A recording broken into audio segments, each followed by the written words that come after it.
हे guys, मैं हूं Raunak and welcome back to the another episode. आज हम बात करने वाले फाइनेंशियल लेसन्स के बारे में। अगर आपने मेरा बर्थडे का वीडियो देखा होगा तो वहाँ पे मैंने बात की थी कि मैंने बहुत अर्ली स्टेज में इन्वेस्टिंग स्टार्ट कर दी है और बहुत ही अर्ली स्टेज में मैंने रिटायरमेंट की प्लानिंग भी शुरू कर दी है। तो ये सारी चीज़ें मैंने कहाँ से सीखी? सारी फाइनेंशियल बुक्स जो मैंने पढ़ी थी लास्ट 2-3 साल में, जितने भी सारी फाइनेंशियल बुक्स पढ़ी है, तो उससे मैंने जो जो बात सीखी है वो सारी लिस्ट में आज बताने वाला हूँ। इससे पहले मैंने एक all the best financial books पे वीडियो बनाया है जो आप जाके देख सकते हैं। लेकिन उससे पहले अगर आप इस चैनल पे नए हो तो डेफिनेटली सब्सक्राइब कर देना and press the bell icon, ताकि आप मेरा कोई भी नया वीडियो मिस ना कर पाओ। इस चैनल पे मैं बुक्स के बारे में, मूवीज़ के बारे में, मार्केटिंग एंड फ्रीलांसिंग के बारे में बात करता हूँ। अगर आपको कुछ भी मिस नहीं करना तो सब्सक्राइब कर देना। और ये वीडियो आपको कैसा लगा कमेंट करके ज़रूर बताना। The first lesson I learn is not talking about money. हम जिस चीज़ के बारे में बात ही नहीं करती वो चीज़ हमें कभी समझ में नहीं आती। आप कोई भी न्यूज़ चैनल का आर्टिकल ले लो, जिस चैनल पे हम ज़्यादा बात करते हैं या मीडिया जिस पर ज़्यादा फोकस करती है वो चीज़ें हमेशा हमें याद रहती है। लेकिन when it comes to money, लोग इसे टैबू समझते हैं कि इसके बारे में बात नहीं करनी चाहिए, सैलरी नहीं पूछनी चाहिए। हाँ, दैट्स अ गुड थिंग, लेकिन अगर उसके बारे में बात ही नहीं करेंगे, इन्वेस्टिंग के बारे में बात ही नहीं करेंगे, उसको कभी अंडरस्टैंड ही नहीं करेंगे तो उसके बारे में हम कभी सोच नहीं पाएंगे और उसको हम कभी प्लान ही नहीं कर पाएंगे। Money is really important concept, उसके बिना हम सर्वाइव नहीं कर सकते, आप सभी को पता है।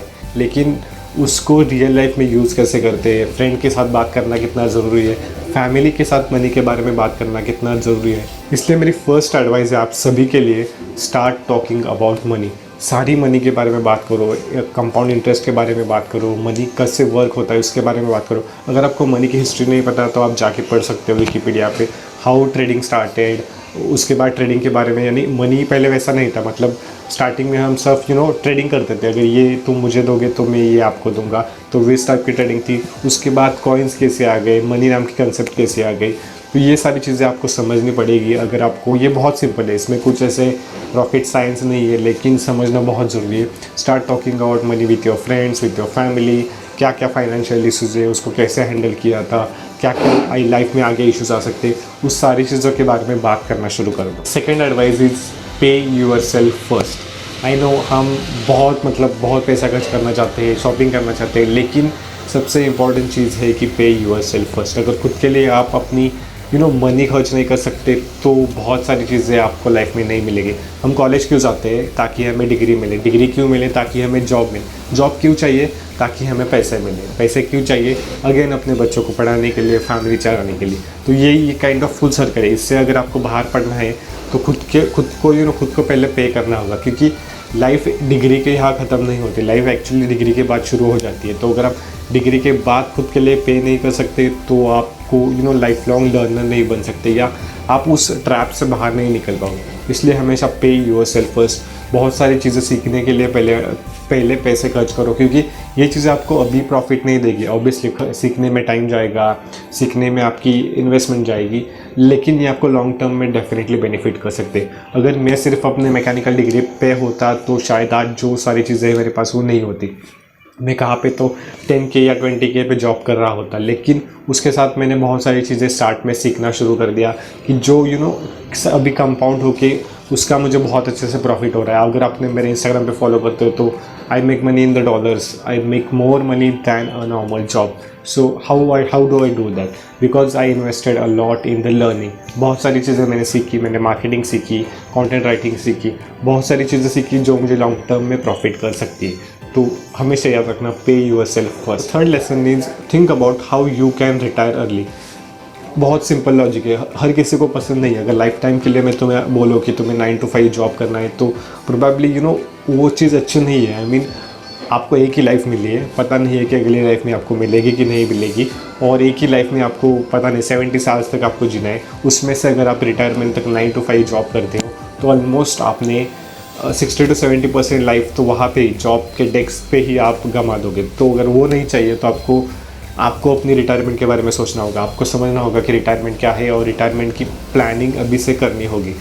मेरी एज 23 है, बट अभी से मैंने अपनी रिटायरमेंट की प्लानिंग शुरू कर दी है, क्योंकि मुझे पता है कि मुझे 9 to 5 जॉब नहीं करना। मुझे हर वीकेंड या हर छुट्टी के लिए किसी सीनियर से रिक्वेस्ट नहीं करनी पड़ेगी।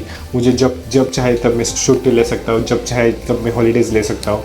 मुझे फुल टाइम जॉब भी नहीं करना। Part time job is really good, क्योंकि मैं चाहता ही नहीं कि मैं लाइफ टाइम के लिए 9 to 5 जॉब करूँ। तो इसलिए you have to plan your start planning your retirement. आप सोचो कि आपके पास क्या क्या स्किल्स है, पैसिव इनकम के क्या क्या आइडियाज़ है, आप किस किस को मोनेटाइज कर सकते हो, वो सारी चीज़ों के बारे में सोचो और अपनी रिटायरमेंट के बारे में सोचो। अगर आपको ये सारी चीज़ें नहीं करना है तो बेस्ट एडवाइस, अगर आपको अर्ली रिटायरमेंट प्लान करनी है तो स्टार्ट इन्वेस्टिंग। उसके बारे में आगे बात करेंगे, लेकिन थिंक अबाउट कि आपके पास क्या क्या स्किल्स है और आपको किस तरह से उससे मोनेटाइज कर सकते हो, या किस तरह से आपकी स्किल्स को आप नेक्स्ट लेवल पे जा सकते हो, ताकि आप ये 9 to 5 ट्रैप से आगे बढ़ जाओ। क्योंकि किसी को पसंद नहीं आता कि वीकेंड के लिए वेट करना, किसी को पसंद नहीं आता कि अपने सीनियर्स से छुट्टी के लिए रिक्वेस्ट करना। कि आप अपने खुद के मालिक बन सकते हो अगर आप अपना खुद का कुछ शुरू कर देते हो तो। The next lesson I learn is having a budget. मैं इसके बारे में बहुत बार कर चुका हूँ, यानी कि ऑलमोस्ट 3-4 वीडियोस तो मैंने आराम से इस पर बनाए होंगे कि बजट कितना इंपॉर्टेंट है। बजट के बिना आप जी नहीं सकते। बजट इज़ रियली, मतलब आपको एक कंस्ट्रेंट मिल जाता है बजट जब आपको मिल जाता है। तो अगर आप बजट पे फोकस नहीं करोगे तो बहुत सारी चीज़ें प्रॉब्लम में आ सकती है। बजट किस किस चीज़ का होना चाहिए, अगर इसमें चाहिए तो एक डिटेल वीडियो बना सकता हूँ। ऑलमोस्ट लाइक मंथली बजट क्या होता है, क्वार्टरली बजट क्या होता है, ईयरली बजट क्या होता है, ये सारी चीज़ों का आपको ध्यान रखना पड़ेगा। अगर आपकी सैलरी अराउंड 30,000 है तो उसमें से अराउंड आपको पहले अंडरस्टैंड करना होगा आपकी स्पेंडिंग लिमिट्स क्या है, आप किस किस चीज़ों पे मंथली स्पेंड करते हो। उसमें से परमानेंट स्पेंडिंग अमाउंट कौन सी है कि जिसमें हमें डेफिनेटली स्पेंड करना है, और उसके बाद हम कहाँ स्पेंड करते हैं, खाने पे कितना स्पेंड करते हैं, खुद पे कितना स्पेंड करते हैं, घर पे कितना स्पेंड करते हैं। ये सारी चीज़ों को आपको एटलीस्ट 2 महीने के लिए नोट डाउन करनी पड़ेगी। तो उसके बाद आपको रफ आइडिया आ जाएगा, यानी कि आपको मैथ्स थोड़ा करना पड़ेगा कि आप कहाँ एक्स्ट्रा स्पेंड कर रहे हो, कहाँ आप कम स्पेंड करते हो। वो सारी जो अमाउंट है वो आप कहीं पर तो इन्वेस्ट कर सकते हो या कुछ तो उसका अच्छे से यूज़ कर सकते हो, लेकिन you have to have a budget. अगर आपका बजट नहीं है तो आप बहुत बड़ी मुश्किल में हो। Start thinking about your budget कि आपको बुक्स पे कितना खर्च करना है, आपको शॉपिंग पे कितना खर्च करना है, आपको खुद पे कितना खर्च करना है। At least I believe 5% of your total income should be invested on yourself, कि आपको लाइफ में क्या करना है, मतलब not about shopping, not about anything. आपको ग्रो करने में जो चीज़ें हेल्प करेगी उसमें एटलीस्ट आपको 5% खर्चा करना चाहिए। उसके बाद फिक्स्ड इनकम से हो गए, उसके बाद परसेंटेज में हमेशा अमाउंट रखो। ऐसे करो, मतलब अगर देखो आज आपकी सैलरी 50,000 है तो उसमें से 10% मतलब कितना हुआ 5,000, तो 5,000 आप इन्वेस्ट करने वाले हो तो परसेंटेज में रखो। अगर आपकी सैलरी कल 1 लाख हो जाती है तो आपको 5,000 ही इन्वेस्ट नहीं करना, उसका कितना उतना 10% कितना होता है 10,000, तो 10,000 आप इन्वेस्ट कर दो। इसलिए मंथली बजट रियली इंपॉर्टेंट है। Start thinking about the percentage, like कितना परसेंटेज आप किसके लिए दे सकते हो और उसके अकॉर्डिंग अपना बजट बनाओ। Fifth lesson I learn is always be ready for the emergency. Life is uncertain, life में कुछ भी हो सकता है। जब ये मुझे लास्ट ईयर एक्चुअली पता चला जब मैं मैकेनिकल में जॉब कर रहा था। सैलरी बहुत कम थी, मतलब अराउंड 8,000 to 10,000 उन्होंने मुझे बोला था मंथली, जो कि मुझे नहीं चाहिए था और मैंने अचानक से जॉब छोड़ दिया था। तो वहाँ से मुझे पता चला कि लाइफ इज़ अनसर्टेन, कि लाइफ में कुछ भी हो सकता है, लाइफ कभी भी अप्स एंड डाउन्स में आ सकती है और इस सारी चीज़ें के लिए आपको हमेशा रेडी करना। लाइफ में हमेशा 2 टाइप्स के इवेंट होते हैं, एक होता है प्लान्ड इवेंट और एक अनप्लान्ड इवेंट।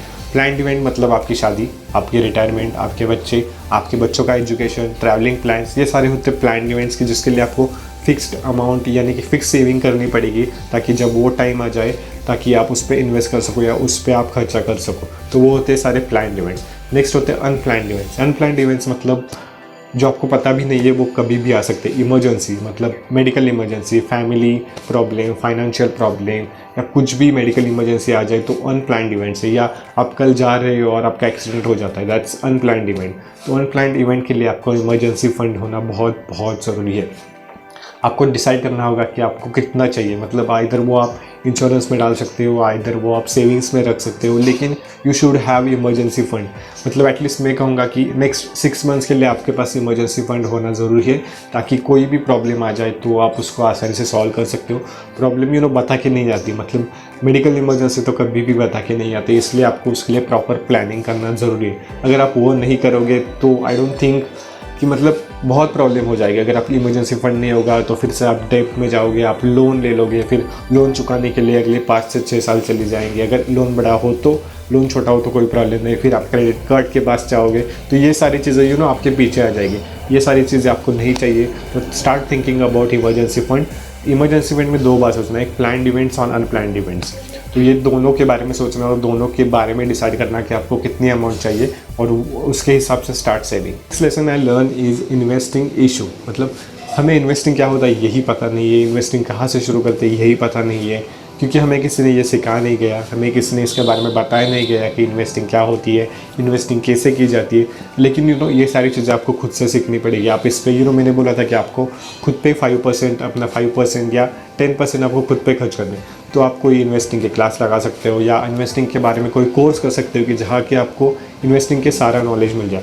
इन्वेस्टिंग में क्या क्या चीज़ें होती है? First is stock market investing होते हैं, second is mutual fund investing होती है। अगर आपको स्टॉक मार्केट में नहीं जाना तो म्यूचुअल फंड इन्वेस्टिंग आप कर सकते हो, उसमें भी बहुत सारी चीज़ें अंडरस्टैंड करनी होती है। First is expense ratio understand करना होता है कि उस पर ही आपका आउटपुट डिपेंड रहता है।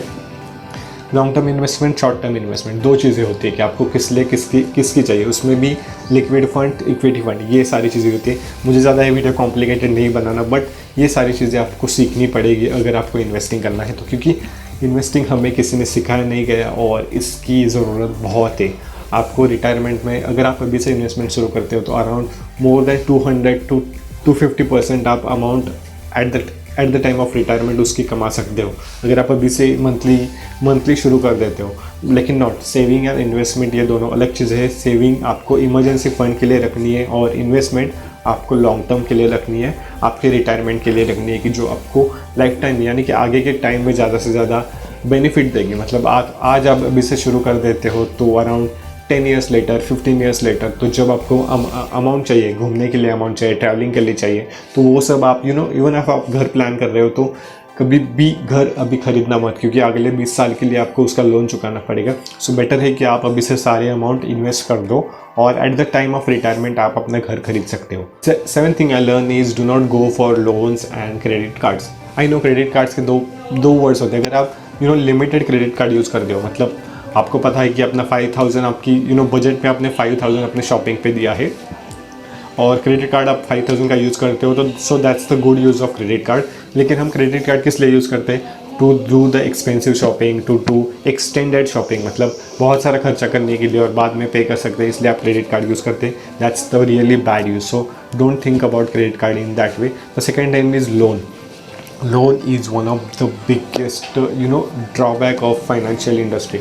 आपको पता नहीं चलता लोन के बारे में, लेकिन अगर आप आज लोन लेते हो, घर के लिए लोन लेते हो, कार के लिए लोन लेते हो, किसी भी चीज़ के लिए आज लोन लेते हो, तो आपको ये पता नहीं चलता आप उससे डबल अमाउंट उसको बैंक को देनी पड़ती है। अगर आप 10 लाख का लोन लेते हो तो अगले 20 साल में आपको अराउंड 15 to 17 लाख बैंक को देने पड़ते हैं, तो ऊपर के 5 to 7 लाख आपको एक्स्ट्रा देने पड़ते हैं। आपको लगता है कि आपने घर वगैरह लिया, लेकिन इन्फ्लेशन रेट, उस प्रॉपर्टी की वैल्यू या उस चीज़ की वैल्यू, डिप्रिसिएशन रेट, तो ये सारी चीज़ें कैलकुलेट करके आप अराउंड 10 लाख, अगर 10 लाख का लोन लेते हो तो 10 लाख आपको एक्स्ट्रा बैंक को देने पड़ते हैं। तो इट्स बेटर कि अंडरस्टैंड कि लोन बहुत डेंजरस चीज़ है।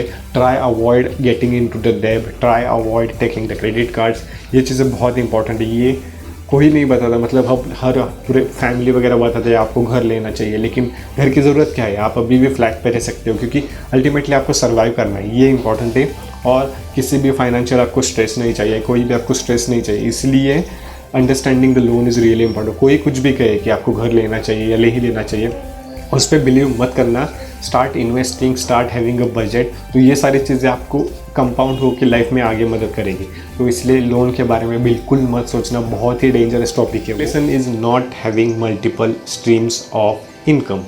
बहुत इंपॉर्टेंट टॉपिक है। इनकम स्ट्रीम्स बहुत एटलीस्ट 2 या 3 होनी चाहिए। अगर आपके पास वो नहीं है तो आप सो बेटर है कि आप म्यूचुअल फंड्स में इन्वेस्ट कर दो। म्यूचुअल फंड भी एक टाइप का क्या कहें इनकम सोर्स ही है, लेकिन वो आपको लॉन्ग टर्म में बेनिफिट करेगा, शॉर्ट टर्म में नहीं करेगा। लेकिन this is also another great source of income. But अगर आपके पास कोई स्किल्स है या अगर आपके पास टाइम है तो स्टार्ट थिंकिंग अबाउट, या आपके पास कोई हॉबी है तो start thinking about your hobby and how you can make money out of your hobby. क्योंकि इनकम सोर्स बहुत होना, एटलीस्ट 2 या 3 तो होने चाहिए अगर आपको अच्छी लाइफ चाहिए, अगर आपको फाइनेंशियल फ्रीडम चाहिए। तो there is a difference between financial freedom and financial independent. Financial independent मतलब आप अपने फैमिली पे डिपेंडेंट नहीं हो। अगर आप अपना जॉब कर रहे हो या आपको कोई अच्छी सैलरी है तो that's called financial independent. But financial independence के आगे होता है फाइनेंशियल फ्रीडम, कि जहाँ पे आपको वरी नहीं करना पड़ता। मतलब आपको पता है आप कुछ भी नहीं करोगे तो आपको इतनी मंथली आ जाएंगे, या कुछ भी नहीं करोगे तो मंथली इनकम आपका इतना जरूर रह जाएगा। तो उसे कहते हैं फाइनेंशियल फ्रीडम। उसके लिए चाहिए मल्टीपल सोर्स ऑफ इनकम। तो स्टार्ट थिंकिंग अबाउट इट, क्या आप अपने मल्टीपल सोर्स ऑफ इनकम कैसे जनरेट कर सकते हो, क्या क्या चीज़ें आप एक्स्ट्रा कर सकते हो जहाँ से आपको इनकम मिलने की शुरू हो जाए। See ultimately it's your life and you have to plan it.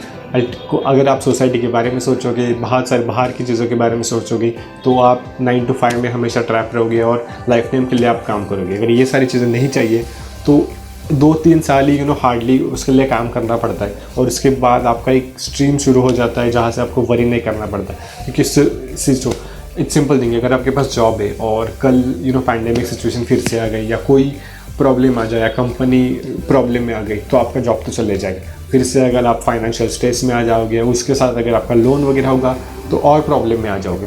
So better है कि start thinking about multiple streams of income. आप कैसे उसको मोनेटाइज कर सकते हो, कैसे यूज़ कर सकते हो, क्या क्या चीज़ें कर सकते हो। अगर आपको इसमें कोई हेल्प चाहिए तो I am ready for consultation. आप मुझे DM कर सकते हो, not only about the finance but about the freelancing, marketing, and I can surely guarantee you that at least आपको थोड़ी बहुत तो हेल्प ज़रूर हो सकती है। So that's all for the today's video की, जहाँ पे हम फाइनेंशियल टॉपिक्स के बारे में बात की। अगर आपको कोई भी आपने इस पर कोई किसी भी वर्क किया या आपको कोई पॉइंट नया लगा या आपको कुछ एक्स्ट्रा पता है तो डेफिनेटली कमेंट करके मुझे बताना। इससे पहले मैंने बुक्स के बारे में भी वीडियो बनाया कि जो बेस्ट फाइनेंशियल बुक्स है वो आप डेफिनेटली चेक कर सकते हो। अगर आपको ये वीडियो अच्छा लगा हो तो डेफिनेटली एक लाइक कर देना और कमेंट कर देना कि आपको क्या अच्छा लगा। And that's all for today's video. See you in the next one. Bye bye.